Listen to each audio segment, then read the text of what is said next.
action.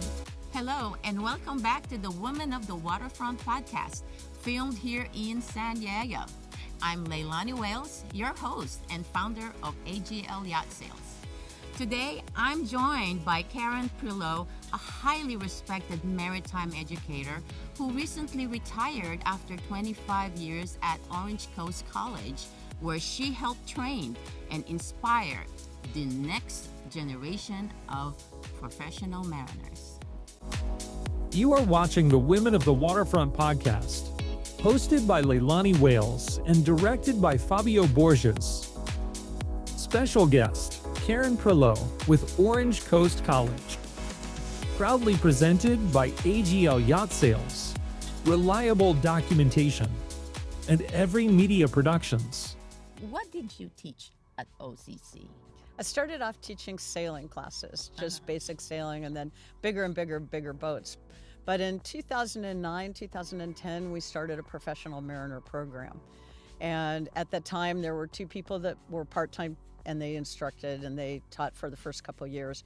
I was marginally involved with that. And then they decided that one of the two instructors decided that he was going to go back to school and get a maritime law degree. So they brought me in and someone else, and we part-time taught for 2 years. And then they said, this is ridiculous. We have this great program. We need to have a full-time faculty. So I was lucky enough to get that job. So in simple terms, what does the professional mariner program of the students do, really? Well, we train people to get jobs on boats, entry-level jobs on boats, or to move into another part of the industry. For instance, you, I'm sure, have been involved in surveys and yacht brokers and things like that, and you love it. And if you'd ever like an intern, let us know, because those are the kinds of things we do. So we cover the whole industry.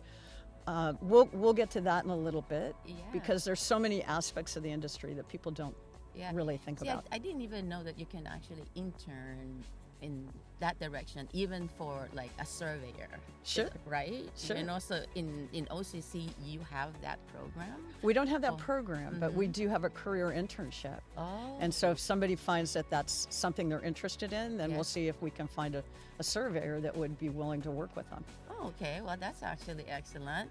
This is actually good news for a lot of people who wants to do a lot of intern. Any other that do internship other than surveyors? Oh, no, I think we've done one or two of that.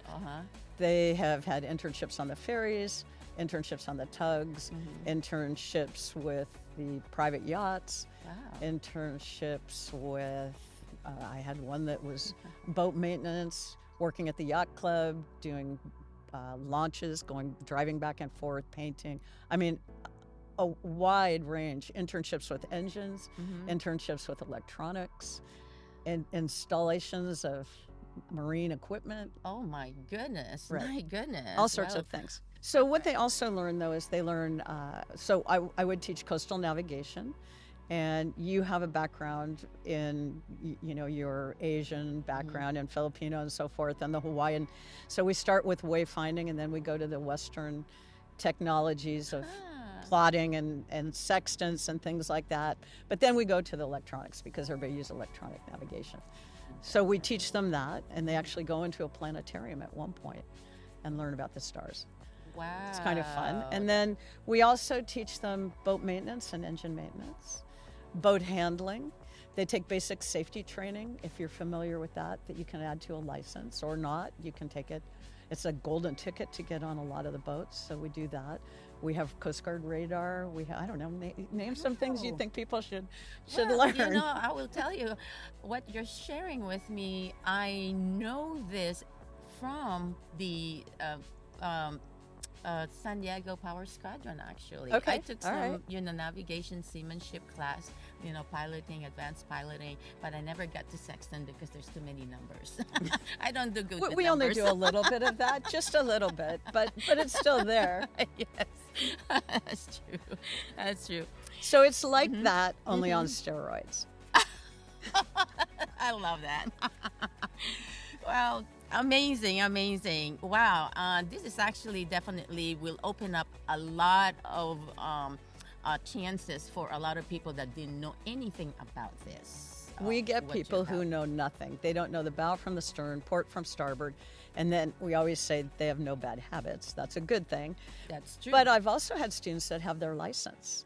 They've already got a 100-ton masters or something like that they're working toward, or that they already have and they just want to gain more knowledge. Some of them continue on and go to Cal Maritime, Maine Maritime. Some go to other schools. We give them all sorts of opportunities. We try to open as many doors for them as we can. So, what other OCC can you share with us? OCC is amazing. Uh-huh.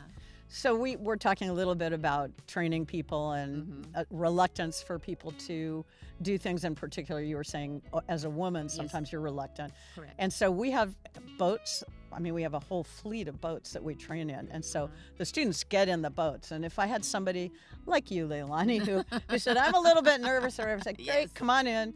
And I'd get you to a certain point, and then I'd ask your partner to get out of the boat, and I'd push you off and say, okay, it's your turn. And you might say, ah. But it's that hands-on training, and you gain the confidence. It's amazing. So we have a great facility. We train with a simulator. We don't use it for every class, but some classes, they will use only the simulator, but most classes will have 1 or 2 times in the simulator. They have, going back to technology, we have radar that we train on. We have ECDIS, which is an electronic charting display system that the big boats use. So they can do that with technology, which is phenomenal. So we do as many hands-on things as we can, which is great. And the reason we can do that is because, number one, we have the facility. Number two, we have the boats, which are part of the facility. Number three, we have passionate instructors. So we love what we do. Thank you, Karen, for this amazing tour at the OCC. Especially thank you to Kathy Ford of Reliable Documentation for sponsoring this episode of the Women of the Waterfront podcast. Well, this time, let's talk about technology. Everything is getting advanced of all of the new technology now, especially the AI. Do you think it's going to replace the skills that we have here in our maritime industry? I think it's going to enhance the skill set. Perfect. So there are certain things that obviously you need a technician that can go in and run wires and things like that. AI maybe eventually will have robotics to do that, but we're not there, and it probably won't be there for a while. So there's installations, there's driving a boat, that's automated. I mean, you can literally, instead of dropping an anchor, have dynamic positioning hold your position. You can bring a boat in without touching the wheel or any of the controls. So those sorts of things are amazing. But there are other things that go on a boat that we don't normally think about. So AI, we've got detectors. What's a example would be a CO2 detector that goes off or something like that. So we have alarms that then might need somebody to see where the problem is. You hit a log, we're flooding, where's the problem? The other thing that people forget is that the people side of it, there still will be people on board the boat. And how's the AI going to know if Leilani's looking a little green around the gills, she's not feeling too well, or she's snapping, she's uncomfortable? What's going on with Leilani that we need to address? Morale, food, things like that. So there's a whole nother component that technology is not going to be able to replicate or take care of immediately, or probably for several years. The other part that's great is we now have joysticks. How easy is docking, right? And you can push a button and have the boat dock itself. That's very true. The We boat have thruster weather. is your friend. The weather applications now are incredible. How about your phone? Your phone, you pull it up, you get weather, you get GPS, reports, you get GPS, you know where you are. You can look at the chart, you can take different charts, you can look at different weather models. I mean, there's so much technology that's a great advancement for us. And so the negative part of that also, so there's two sides to it, right? We use the technology, it makes our life easier. But the flip side is there used to be a really big knowledge hurdle to get on the water. Now those knowledge hurdles are less. Like, you don't have to know how to pull out a chart and plot and what's latitude and longitude and how many minutes and all that. You can do it on your phone. It'll tell you how long it's going to take you to get there. You can have it auto, and maybe you've done this, auto route. Have you noticed that sometimes auto route takes you through places you don't want to go? Right? That is so true. So you still need that knowledge. So the thing that's interesting to me is that the barriers to get into boating, knowledge-wise, are lessened, but it's more expensive. What do you see in the maritime future? For the future of the industry? In the industry. Well, the biggest thing is, as I said before, people are retiring. So here I am. I'm retired. Yes. There's a job opening. Yes. But that's all through the industry. There's lots and lots of openings for the industry. For example, the highest level would be a pilot, like a San Francisco bar pilot. And they're all retiring. I mean, they're coming into retirement age. So we need new blood coming in. So for those that want to stay in the industry and do the commercial side, there's a whole lot of opportunity.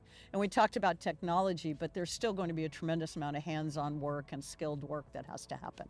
So the industry needs people desperately. And there's all sorts of legislation and things that are coming up. The maritime academies have just built they're all getting new boats, new training ships. So there are those sorts of things. Obviously there's the military aspect of it as well. But then look at all the boats and recreation that people have. So there's all these boats. I mean, you look out here and they all need somebody to take care of them, and people are busy. So there's no end in sight to what the industry can give someone. Well, Karen, thank you so much for being here and sharing your experience. It was my pleasure. Really, it was. Well, how can people connect with you? If they want to connect with me, they can email me at Karen, Karen, at prioleau.com. So first name, last name. Or through Orange Coast College. I mean, Orange Coast College has a website. You can call them on the phone. They're a great resource as well. And thank you for watching. Please subscribe to the Women of the Waterfront podcast on YouTube, like, comment, and share this content. And to learn more about me, Leilani Wales, and AGL Yacht Sales, please visit my website, aglyachtsales.com, or call 360-621-4682. Thank you for joining us, and I'll see you guys on the water. Thank you for watching the Women of the Waterfront podcast.